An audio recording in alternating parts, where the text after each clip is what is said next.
alhamdulillah terus kita obrolan setiap minggu sonten di Istana SPM menika menawi dipun kaitaken dawuhipun Allah innal insana lafi khusrin.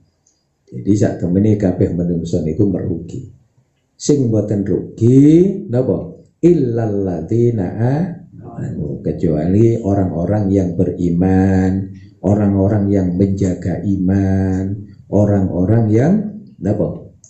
Meningkatkan, mengembangkan iman kita datang Allah Subhanahu wa ta'ala. Wa amilus sholihat yang kedua. Jadi wa amilus sholihat ngelakoni sing bagus, sing sesuai dawi Allah, dawi pun Kanjeng Rasulullah sallallahu alaihi wasallam. Sing nomor 3 kenapa? Wa tawasau bil haqqi. Jadi iling-ilingan perkara sing hak sing bener. Lebih-lebih sakniki niki nggih nyalahno nika. Wajan itu misalnya ngene, pemerintah napa niku kurang cepet dan sebagainya. Wajan ya wis Gusti Allah, enggak ini ngene iki. Gitu. Nggih pancen Gusti Allah ngersakno nggih ngeten iki. Ana sing ditugasi rada bulet, ana sing ditugasi rada semangat, ana sing ditugasi napa niku jenenge rada cepetan. Semuanya itu pemberian Allah. Terus kita membaca kebesaran Allah, membaca kekuasaan Allah Subhanahu wa ta'ala. Yang terakhir watawasau bis sabri. Pancene wis dikek musibah be Allah. Lek kita niki kalau orang-orang yang beriman, orang-orang yang selalu mengamalkan kebaikan, orang-orang yang selalu watawasau bil haq, iling-ilingan perkara sing bener sing sesuai kali dawuhipun Allah, dawuhipun Kanjeng Rasulullah, dawuhipun para ulama Allah, dawuhipun para kekasih-kekasih Allah. Nggih. Bagi orang-orang yang beriman niki dicoba iman. Dicoba tujuane Gusti Allah nyoba iman kita niki istilahnya nguji. Diuji iman kita niki badhe diunggahkan derajat keimanan kita, badhe diunggahaken derajat ketakwaan kita, badhe diunggahaken derajat istiqomah kita. Bagi orang-orang yang tidak tunduk kepada Allah, bagi orang-orang yang tidak beriman kepada Allah, bagi orang-orang yang tidak melaksanakan, melakukan, mengamalkan wa amilus sholihat, la niki jenenge napa siksa, memang azab dari Allah. Sehingga bagi orang yang tidak beriman, ketakutan niki melebih, napa dilebih-lebihno.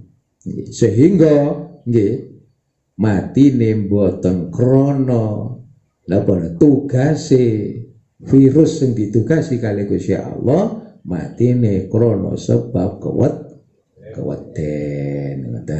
Jadi kita terus belajar noto ati kita terus ndongakno dulur-dulur kita, nggih khususnya keluarga kita, anak putu kita niki, lan ndongakno negara kita supaya ndang diparingi aman kali Allah, ujian iki ndang diparingi rampung kali Gusti Allah. Lho napa kok selalu ndongakno negara?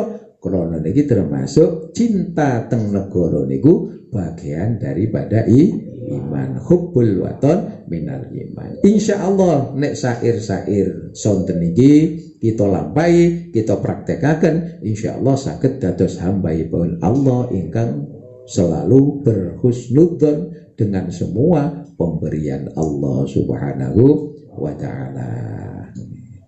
Pada napa niki singkat.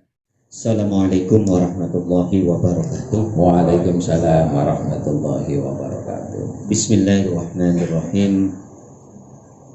Ngaji mulai awal dari syair, mulai awal sampai akhir. Di sini terlihat banyak yang dibahas adalah hati. Jadi hatilah yang dibahas. Karena apa? Karena hati itu adalah pengendali dari semua tingkah laku kita, amal kita. Allah tidak melihat wujud kita, bentuk rupa kita, pakaian kita, tidak dilihat itunya. tetapi yang dilihat adalah hati kita. Bagaimana hati kita itu dekat dengan Allah, bagaimana hati kita itu selalu berzikir kepada Allah, bagaimana hati kita itu selalu nyenden dengan Allah Subhanahu wa Ta'ala. Sehingga syair-syair mulai awal sampai akhir itu hubungannya dengan hati, agar supaya kita betul-betul bahagia dohir batin dunia sampai akhirat. Karena apa? Kebahagiaan, ketentraman dan semua itu yang merasakan adalah hati, bukan dari raga, tetapi yang merasakan semuanya adalah hati. Kalau hati kita bisa merasakan semuanya, yang lain akan bisa merasakan. Artinya kalau hati itu kita tentram, maka ibadah kita juga tenang. Maka kalau kita sudah tenang, maka kita menghadap kepada Allah itu dengan selamat. Karena apa? Karena nanti ketika yaumul qiyamah semuanya tidak berguna, yang berguna adalah hati yang selamat. Artinya hati yang sehat, artinya hati yang diselamatkan oleh Allah Subhanahu wa Ta'ala, yang dekat dengan Allah Subhanahu wa Ta'ala. Demikian, kurang lebihnya mohon maaf. Wassalamualaikum warahmatullahi wabarakatuh. Assalamualaikum warahmatullahi wabarakatuh.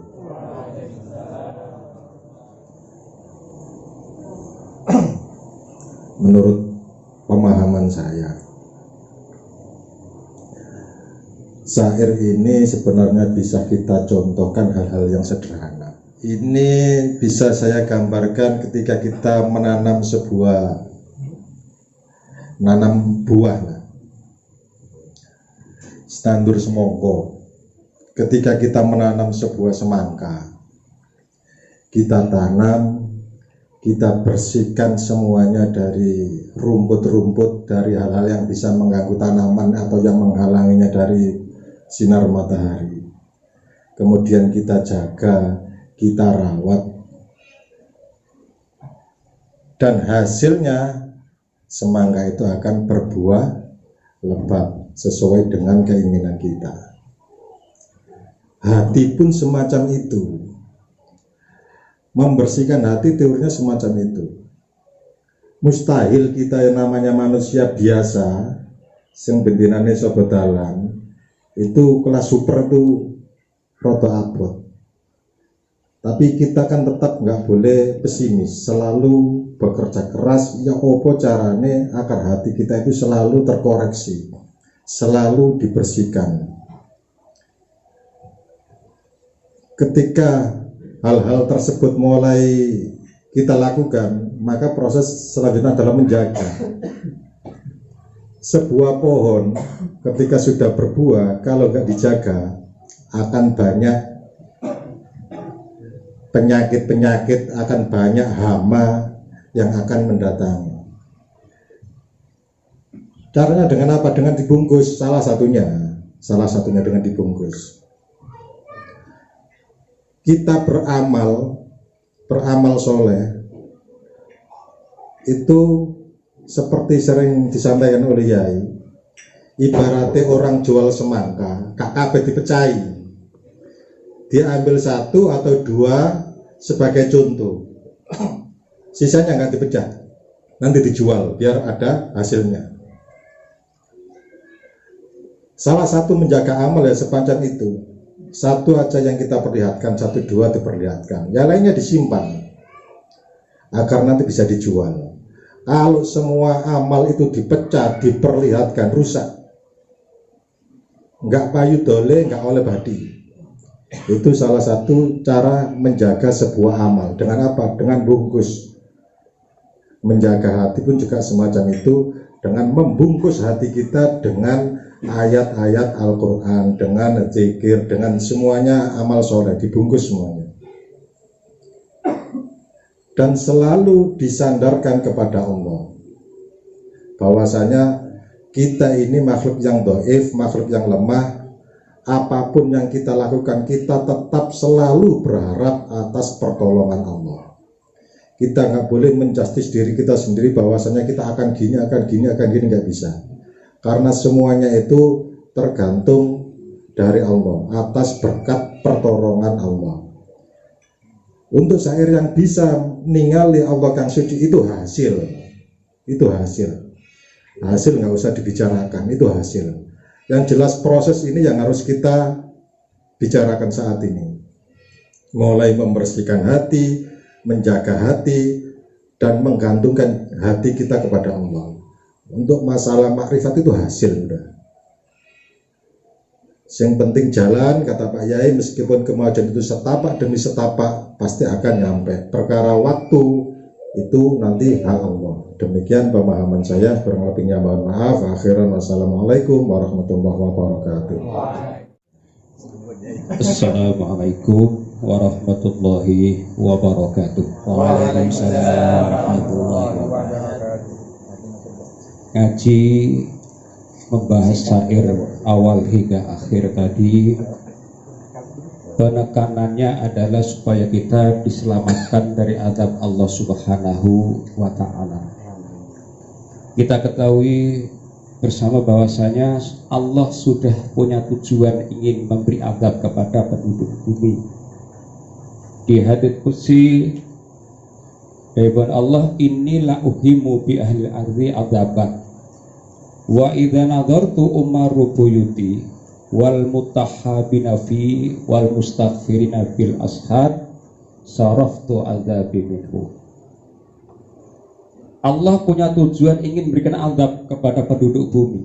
Tapi kalau Allah melihat banyak orang-orang yang mau meramaikan masjid, yang kedua orang yang saling cinta satu dengan yang lain, sesama saudara, sesama makhluk saling cinta mencintai karena Allah Subhanahu wa Ta'ala. Yang ketiga, orang yang selalu bertobat kepada Allah Subhanahu wa Ta'ala. Tiga hal ini dilakukan dengan istiqomah, kata Allah, saraftu adzabi minhum, maka Allah akan mengambil azab itu. Mudah-mudahan dengan istiqomah zikir ngaji seperti ini yang tujuannya ini membersihkan hati ini, ada suatu bagian amal yang supaya kita semua diselamatkan dari azab Allah Subhanahu wa Ta'ala. Bahkan ada penekanan sabda Rasulullah Muhammad sallallahu alaihi wasallam, ma syai'un anja min adzabillah min dzikrillah. Ada sesuatu yang lebih bisa menyelamatkan dari azab Allah Subhanahu wa Ta'ala selain zikir kepada Allah Subhanahu wa Ta'ala. Syukur alhamdulillah kita dibimbing, diajak untuk istiqomah berzikir kepada Allah Subhanahu wa Ta'ala, bahkan sampai kita disuruh istiqomah zikir siri yang tujuannya kita semua, khususnya keluarga Singa Putih Munfaridin anak putu, diselamatkan dari azab Allah Subhanahu wa Ta'ala. Demikian pemahaman saya, kurang lebihnya mohon maaf. Assalamualaikum warahmatullahi wabarakatuh. Berikutnya. Assalamualaikum warahmatullahi wabarakatuh. Waalaikumsalam warahmatullahi wabarakatuh. Perkara yang paling diridhoi oleh Allah Subhanahu wa Ta'ala adalah thalabul ilmi, yaitu mencari ilmu, ngaji. Dan terbukanya hati kita agar kita mau bertobat kepada Allah Subhanahu wa Ta'ala adalah kita senantiasa membuka hati kita agar kita mau diberikan nasihat oleh guru kita, mau menerima nasihat-nasihat agar kita sadar kesalahan kita. Karena nasihat yang diberikan oleh para ulama, wabil khusus guru kita, itu semuanya bersumber kepada Al-Quran dan hadis, bersumber kepada Rasulullah SAW. Maka dari itu, salah satu pintu tobat kita agar kita dibukakan pintu tobat adalah membuka hati kita, sadar akan kesalahan kita, dan mau beristiqomah untuk thalabul ilmi. Karena terus mengaji atau terus ngaji itu memperluas pikiran kita dan selalu sadar bahwa segala sesuatu yang kita hadapi itu adalah dari Allah Subhanahu wa Ta'ala. Lalu taubat kita, mengkoreksi diri dan taubat ing ati itu disempurnakan dengan ningkat no dzikir siri. Salah satu Yang pernah saya baca di buku Singaputi Munfaridin itu, Kanjeng Nabi niku dawuh teng para sahabat, melayu kados pundi? Melayu kaya ahli munfaridin. Munfaridun. Nah bener. Nggih. Lajeng para sahabat tanggap napa ahli munfaridun? Nggih niku wong ingkang yaiku wong sing seneng zikir teng Allah. Nah niki lek menawi kula salah nggih saged dielingaken dhateng para wakil, para pengurus kenaten nggih kedah dimaklumi namine nggih minal mubtadiin tasih awal nggih saged disempurnakaken. Dados ahli munfaridin niku ahli ingkang sregep zikir. Keranten zikir niku ndadosaken kula lan panjenengan membuat kita semua itu ingat kepada Allah. Segala sesuatu dari Allah, segala perkara yang akan kita lakukan itu, kalau kita mengingat akan Allah, maka kita tidak akan melenceng dari perintah yang diberikan oleh Allah Subhanahu wa Ta'ala. Apabila hikmah kita selalu menjalankan perintah Allah, ingat akan Allah, ingat akan perkara semua diturunkan adalah keridhaan Allah dan ketentuan Allah, maka hati kita kita bisa sampai kepada sempurnanya hati, atau yang kita tuju ada ridha Allah Subhanahu wa Ta'ala. Dan dari situ kita menjadi hamba yang bertakwa, makrifat kepada Allah, sadar akan ketentuan Allah, dan sering berdoa bertobat kepada Allah agar kita menjadi hamba yang bertakwa, diridhoi oleh Allah, segala perkara kita diberkahi oleh Allah. Demikian yang bisa saya sampaikan. Ihdinas siratal mustaqim. Assalamualaikum warahmatullahi wabarakatuh. Waalaikumsalam warahmatullahi wabarakatuh. Alhamdulillah diparingi wedal dening Romo Yai. Dengan apapun yang telah dijadikan oleh Allah di dunia ini. Supaya apa? Supaya kita tidak terpelintir dengan apa yang dikatakan oleh orang-orang yang tidak beriman atau tidak sepaham dengan tauhid kita. Karena apa? Kalau menurut analisis yang dijudulkan oleh Yai, yaitu tentang musibah, bahwa musibah yang dikirimkan oleh Allah Subhanahu wa Ta'ala, sebagian ini memperingatkan bagi kita orang-orang yang beriman supaya mendekatkan diri kita sedekat mungkin kepada Allah Subhanahu wa Ta'ala.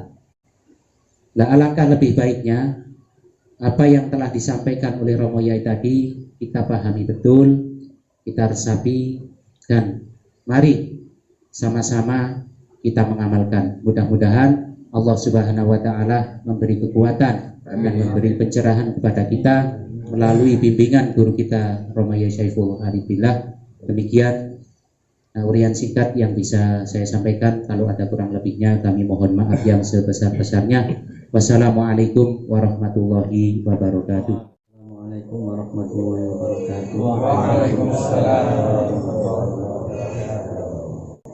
Sebagai makhluk yang beriman, kita diperintahkan banyak-banyak berzikir atau mengingat Allah Subhanahu wa Ta'ala. Dan sebagian jalan menuju kepada kemakrifatan kita, yaitu berzikir. Memang sangat besar sekali manfaat berzikir tersebut. Bahkan saya pernah mendengar dalam suatu kajian, yaitu Habib Ahmad Al-Habsyi, beliau mengatakan banyaknya hidayah dalam kehidupan kita itu ditentukan berapa banyaknya kita berzikir kepada Allah Subhanahu wa Ta'ala. Jadi manfaat berzikir ini tidak hanya setelah kita mati saja, tetapi di dalam kehidupan kita sehari-hari itu sangat menentukan banyaknya hidayah kepada kita sendiri. Hidayah bukan berarti kita sebagai orang yang sangat alim bukan. Hidayah bisa seperti saat ini, walaupun dalam kondisi hujan, kita alhamdulillah bisa sama-sama istiqomah ngaji bersama. Ini sebagian hidayah. Ataupun dalam kehidupan kita sehari-hari, kita ditemukan oleh Allah orang-orang yang enak, masalah-masalah kita yang gampang, urusan kita yang lancar, itu juga merupakan suatu hidayah kepada kita yang diberikan oleh Allah Subhanahu wa Ta'ala. Mungkin sangat singkat penyampaian dari saya, kurang lebihnya mohon maaf. Wassalamualaikum warahmatullahi wabarakatuh. Assalamualaikum warahmatullahi wabarakatuh. Waalaikumsalam warahmatullahi wabarakatuh. Kesimpulan dari saya ngaji malam ini sore sampai mau isya, kita tetap diajak pertama untuk istiqomah. Dengan istiqomah ini, meskipun hati kita ono ilingin yang Gusti Allah, tapi kalau kita ada di dalam majelis ilmu tetap katut. Yang kedua, kita diajak untuk menguatkan tauhid kita supaya tidak lagi takut kepada apapun selain kepada Allah. Meskipun itu abot, tapi tetap belajar. Karena saya sendiri kalau sudah di luar ketemu mbek wong rada asing-asing ngene iku, ana watuk-watuk ya ana wedine kan gitu. Tetapi yaitu tauhid itu kan nek dicepno memang gampang diomong. Nek nang kene ya yakin wong iki sehat kabeh, kanca kabeh kenal ya. Tapi kalau kita ketemu yang tidak kenal, maka kita ingat kembali kepada Allah. Insya Allah gak ada apa-apa, niatane api, insya Allah aman itu. Jadi sekali lagi ngaji malam ini kita ini dicas supaya kita tambah yakin dengan Gusti Allah. Kita belajar untuk selalu yakin bahwa kita ini disayang oleh Allah. Segala sesuatu yang itu bentuknya ancaman seperti virus atau penyakit yang lain, insya Allah akan tunduk kalau kita ini dicintai oleh Allah Subhanahu wa Ta'ala. Yang menakutkan sehingga bisa menjadi bersahabat dengan diri kita. Demikian, wassalamualaikum warahmatullahi wabarakatuh. Lan ngaos di istana SPM niki mugi-mugi Gusti Allah paring ridho. Gusti Allah ndadosaken ilmu lan amalan ingkang manfaat barokah fid wa dunya wal akhirah. Lan mugi-mugi kita sedaya sekeluarga kita sedaya lan negara niki muga-muga selalu angsal fitulunge Allah. Gusti Allah enggal-enggal ngicalaken sedanten perkawis ingkang mudharati dhateng kita sedaya, dhateng anak putu kita sedaya, dhateng santri-santri SPM, dhateng negara Indonesia. Amin amin amin ya rabbal alamin. Ya amanal khaifin salimna mimma nakhaf, ya amanal khaifin salimna mimma nakhaf, ya amanal khaifin najina mimma nakhaf, ya amanal khaifin najina mimma nakhaf, ya amanal khaifin aminna mimma nakhaf, ya amanal khaifin aminna mimma nakhaf. Maulana ya Maulana ya Sami' du'ana du'ana, Maulana ya Maulana ya Sami' du'ana, Maulana ya Maulana ya Sami' du'ana. Bismillahil Fatihah. Alhamdulillah. Alhamdulillahirabbil alamin arrahmanir rahim maliki yaumiddin iyyaka na'budu wa iyyaka nasta'in ihdinas siratal mustaqim siratal ladzina an'amta 'alaihim ghairil maghdubi 'alaihim ihdinas siratal mustaqim. Wassalamu alaikum warahmatullahi wabarakatuh. Waalaikumsalam.